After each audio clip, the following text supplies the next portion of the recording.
ಒಂಥರ ರಫ್ ಆಗಿ ಹಾರ್ಡ್ನೆಸ್ ಕಾಣೋದು.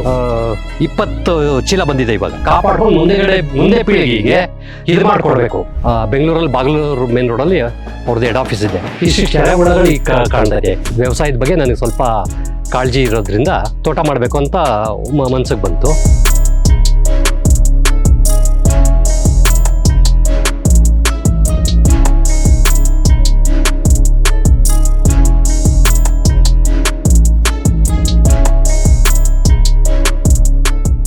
ಚಂದ್ರಶೇಖರ್,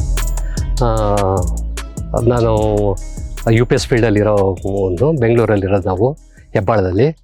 ಸೊ ಇದು ನಮ್ಮ ಅವರೂರು ರತ್ನಾಪುರಿ ಅಂತ, ಹುಣಸೂರು ತಾಲೂಕು ರತ್ನಾಪುರಿ. ವ್ಯವಸಾಯದ ಬಗ್ಗೆ ನನಗೆ ಸ್ವಲ್ಪ ಕಾಳಜಿ ಇರೋದ್ರಿಂದ ತೋಟ ಮಾಡಬೇಕು ಅಂತ ಮನ್ಸಿಗೆ ಬಂತು. ಸೊ ಇದು ನಮಗೆ ಇಲ್ಲಿ ಒಂದು 2.5 ಎಕರೆ ಅಡಿಕೆ ತೋಟ ಇದೆ. ನಮ್ಮ ಅವರು 1 ಎಕರೆ ಕೊಟ್ಟಿದ್ರು, ನಾವು 1.5 ಎಕರೆ ನಾವು ಪರ್ಚೇಸ್ ಮಾಡಿದ್ವಿ. 1 ಎಕರೆ ತೋಟ ಬಂದ್ಬಿಟ್ಟು ಆಗಲೇ 25 ವರ್ಷ ಇದೆ. ಮುಂಚೆ ನಾವು ಅದಕ್ಕೆ ಎಲ್ಲ ಕೆಮಿಕಲ್ ಫರ್ಟಿಲೈಸರ್ಸ್ ಯೂಸ್ ಮಾಡಿ ಇದು ಮಾಡ್ತಾ ಇದ್ವಿ. ಜಮೀನಲ್ಲಿ ಹಿಂಗೆ ನಡ್ಕೊಂಡು ಹೋಗ್ತಾ ಇದ್ರೆ ನಡ್ಕೊಂಡು ಹೋಗೋಕೆ ಆಗ್ತಾ ಇರಲಿಲ್ಲ. ಅವಾಗ ಅಂದ್ರೆ ರಫ್ ಆಗಿ ಹಾರ್ಡ್ನೆಸ್ ಕಾಣೋದು. ಆಗ ನಮಗೆ ಅಲ್ಲಿ ಈಲ್ಡು ಪ್ರತಿ ವರ್ಷ ಒಂದು 45-50 ಕ್ವಿಂಟಲ್ ಗಂಟೆ ಬರೋದು. ಸೊ ನಾವು before using this doctor soil product, ಆಮೇಲೆ ಮತ್ತೆ ಅದರಲ್ಲಿ ಸ್ವಲ್ಪ ನೆಟ್ ಕ್ರ್ಯಾಕಿಂಗ್ ಟೈಪು ಅದು ಬರ್ತಾಯಿತ್ತು. ಸೊ ಆಮೇಲೆ ಇದೆಲ್ಲ ಒಂದ್ಸರಿ ನಾನು ಯೂಟ್ಯೂಬಲ್ಲಿ ಈ ಡಾಕ್ಟರ್ ಸಾಯಿಲ್ ಬಗ್ಗೆ ವಿಡಿಯೋ ನೋಡಿ ಅದ್ರ ಬಗ್ಗೆ ಯಾಕೆ ನಾನು ಒಂದ್ಸರಿ ಟ್ರೈ ಮಾಡಬಾರ್ದು, ಆರ್ಗ್ಯಾನಿಕ್ಕಾಗಿ ಮಾಡಬೇಕು ಅನ್ನೋ ಒಂದು ಮನ್ಸಿಗೆ ಬಂತು. ಬೆಂಗಳೂರಲ್ಲಿ ಬಾಗಲೂರು ಮೇನ್ ರೋಡಲ್ಲಿ ಅವ್ರದ್ದು ಹೆಡ್ ಆಫೀಸ್ ಇದೆ.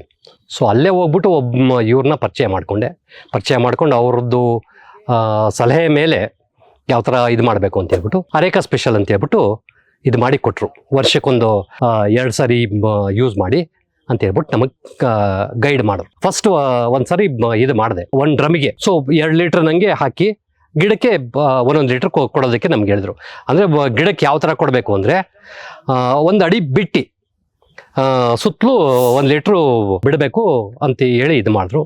ಸೊ ಅದ್ರ ಪ್ರಕಾರ ಮಾಡಿದೆ. ಸೊ ಅದೇ ಯೂಸ್ ಮಾಡಿದ್ದು 6 ತಿಂಗಳಲ್ಲೇ ನನಗೆ ಒಳ್ಳೆ ರಿಸಲ್ಟ್ ಸಿಕ್ತು. ಸೊ ನನಗೆ ಅವಾಗ ಸ್ವಲ್ಪ ಸಮಾಧಾನ ಬಂತು. ಯೂಸ್ ಮಾಡಿಕೊಂಡು ಅಕ್ಕಪಕ್ಕದವ್ರಿಗೂ ಹೇಳ್ಕೊಂಡು ನಮ್ಮ ರೈತರುಗಳಿಗೆ ಯಾಕೆ ಇದು ಮಾಡಬಾರ್ದು ಅಂತ ಒಂದು ಮನ್ಸಿಗೆ ಬಂದು ನಾನು ಅವತ್ತಿಂದ ಶುರು ಮಾಡಿದೆ. ಈಗ ಒಂದು 4 ವರ್ಷ ಆಯಿತು ಸರ್. ಈಗ ಗೌರ್ಮೆಂಟ್ ಗೊಬ್ಬರ ಆಗಲೇ 4 ವರ್ಷ ಆಯಿತು ನಾವು ಬಂದ್ ಮಾಡಿ. ಸೊ ದನಿನ ಗೊಬ್ಬರ ಕೊಟ್ಕೊಳ್ತೀನಿ, ಇದು ಕೊಟ್ಕೊಂಡು. ಮತ್ತು ನಾನು ಜಾಸ್ತಿ ಜಮೀನ ಉಳಕ್ಕೆ ಹೋಗೋದಿಲ್ಲ. ಹಿಂಗೆ ಚೆನ್ನಾಗಿ ಕಳೆ ಬರುತ್ತೆ. ಚೆನ್ನಾಗಿ ಕಳೆ ಬರೋ ಗಂಟನೂ ಬಿಟ್ಬಿಟ್ಟು ಬ್ರಷ್ ಕಟ್ಟರ್ ಯೂಸ್ ಮಾಡಿ ನಾನು ಜಮೀನ ಇದು ಮಾಡ್ಕೊಳ್ತಾ ಇದ್ದೀನಿ. ನಾನಿರೋದು ಬೆಂಗಳೂರಲ್ಲಿ.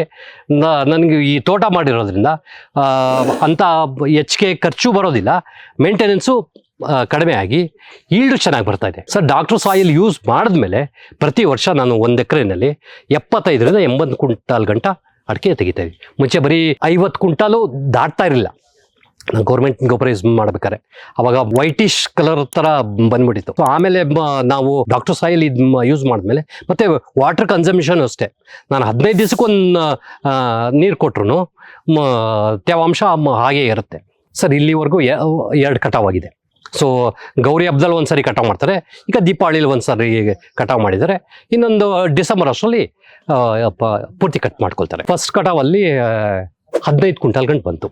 2ನೇದ್ರಲ್ಲಿ 35 ಗಂಟೆ ಬಂದಿದೆ. ಸೊ ಟೋಟಲ್ ಈಗ ನನಗೆ 35, ಒಂದು 15, 50 ಕ್ವಿಂಟಲ್ ಗಂಟೆ ಬಂದಿದೆ. ಲಾಸ್ಟಲ್ಲಿ ನನ್ನ ಅಂದಾಜು ಪ್ರಕಾರ ಒಂದು 25-30 ಕ್ವಿಂಟಲ್ ಗಂಟೆ ಬರ್ಬೋದು ಅಂತ ಒಂದು ಅಂದಾಜು. 1 ಎಕರೆಗೆ ನಾನು ಹೇಳ್ತಾರೆ 1 ಎಕರೆಗೆ. ಈಗ ನಮ್ಮ ಜಮೀನಲ್ಲಿ ವಿತೌಟ್ ಸ್ಲಿಪ್ಪರ್ ನಾನು ನಡ್ಕೊಂಡು ಹೋಗ್ಬೋದು. ಬರೆಗಾಲಲ್ಲೇ ಆರಾಮಾಗಿ ನಡ್ಕೊಂಡು ಒಂಥರ ಖುಷಿ ಆಗುತ್ತೆ. ನಾವು ಜಮೀನಲ್ಲಿ ನಡ್ಕೊಂಡೋಗಿ ಕೆಲಸ ಮಾಡ್ಬೋದು ಅಂತ ಹೇಳ್ಬಿಟ್ಟು ನಾವು ಎಲ್ಲೇ ನನ್ನ ಮನೆ ಬಾಳೆ ಹಾಕಬೇಕಾರೆ ಡಿಗ್ ಮಾಡಿದ್ರೆ ಇಷ್ಟಿಷ್ಟು ಎರೆಹುಳಗಳು ಈಗ ಕಾಣ್ತೈತೆ. ಮುಂಚೆ ನಮಗೆ ನಮ್ಮ ಜಮೀನಲ್ಲಿ ಎರೆಹುಳ ಅನ್ನೋದೇ ಇದಾಗ್ತಾ ಇರಲಿಲ್ಲ ಸರ್. ಈಗ ತೊಗೊಂಡೋಗಿದ್ದಾರೆ. ಹೆಚ್ಚು ಕಡಿಮೆ ಒಂದು 20 ಚೀಲ ಬಂದಿದೆ ಇವಾಗ ನಮ್ಮ ತೋಟದಲ್ಲಿದ್ದು. ಸೊ ಬಾಳೆ ಈಗ ಮಧ್ಯ ಹಾಕೋಬೇಕು ಅಂತ ಹೇಳ್ಬಿಟ್ಟು ಈಗ ಬರೀ ಒಂದು 1/2 ಎಕರೆಗೆ ಹಾಕೊಂಡಿದ್ದೀನಿ. ನಮ್ಮ ರೈತರುಗಳು ತಕ್ಷಣ ಯಾವುದಕ್ಕೆ ಆಗಲಿ ಇದು ಮಾಡೋದಿಲ್ಲ. ಒಬ್ರು ಮಾಡೋದನ್ನ ನೋಡ್ಬಿಟ್ಟು ಅವ್ರ ರಿಸಲ್ಟ್ ಬಂದಮೇಲೆ ಇದು ಮಾಡ್ತಾರೆ. ಸೊ ಈಗ ಅಕ್ಕಪಕ್ಕದವ್ರು ನೋಡ್ತಾ ಇದ್ದಾರೆ, ನೋಡ್ಬಿಟ್ಟು ನಮಗೆ ಕೇಳ್ತಾ ಇದ್ದಾರೆ ಏನು ಉಪಯೋಗಿಸ್ತಿದ್ದೀರ ಅಂತ. ಅವ್ರ ಎದುರುಗಡೆನೆ ನಾನು ಏನು ಉಪಯೋಗಿಸ್ತಿದ್ದೀನಿ ಅಂತ ಇದು ಮಾಡ್ತೀವಿ. ನೋಡ್ಬಿಟ್ಟು ಅವರಾಗೆ ಈಗ ಒಬ್ಬೊಬ್ಬರಾಗೆ ಇದು ಮಾಡಿ ಬರ್ತಾ ಇದ್ದಾರೆ. ನಮ್ಮ ನಿಯರ್ ಬೈ ತೋಟದಲ್ಲೇ 2-3 ನಾನು ಬೆಂಗಳೂರಲ್ಲಿ ತರಿಸ್ಕೊಟ್ಟಿದ್ದೀನಿ. ಅಡಿಕೆ ತೋಟದವ್ರು ನಮ್ದು ಅಡಿಕೆ ತೊಗೊಂಡೋಗ್ತಾರಲ್ಲ ಅವ್ರಿಗೆ ನಾನು ಈಗ ಯೂಸ್ ಮಾಡ್ತಾ ಇದ್ದಾರೆ. ಅವರು 1.5 ಎಕರೆ 1.25 ಎಕರೆ ಇದೆ, 4 ಕ್ಯಾನು ಅವ್ರಿಗೆ ಮೊನ್ನೆ ರೀಸೆಂಟಾಗಿ ತಂದು ಕೊಟ್ಟಿದ್ದೀನಿ. ನಮ್ಮ ಓನರ್ ಅಂಕಲು ಮಧುಗಿರಿನಲ್ಲಿ 3 ಎಕರೆ ಅಡಿಕೆ ತೋಟ ಮಾಡಿದ್ದಾರೆ. ಈಗ 1 ವರ್ಷ ಆಯ್ತು ಅವ್ರು ಶುರು ಮಾಡಿ, ಆಗಲೇ 10 ಕ್ಯಾನ್ ಸಪ್ಲೈ ಮಾಡಿದ್ದೀನಿ. ಈಗ ನಾವೇನು ಉಪಯೋಗಿಸ್ತಾ ಇದ್ದೀವೋ ಅದನ್ನು ಅವ್ರು ನೋಡ್ಬಿಟ್ಟು ಆ ಬದಲಾವಣೆ ನೋಡ್ಬಿಟ್ಟು ಅವರೇ ಬರ್ತಾರೆ. ಆದಷ್ಟು ನಾವು ನಮ್ಮ ಜಮೀನನ್ನ ಕಾಪಾಡ್ಕೊಂಡು ಮುಂದೆ ಪೀಳಿಗೆಗೆ ಇದು ಮಾಡಿಕೊಡ್ಬೇಕು.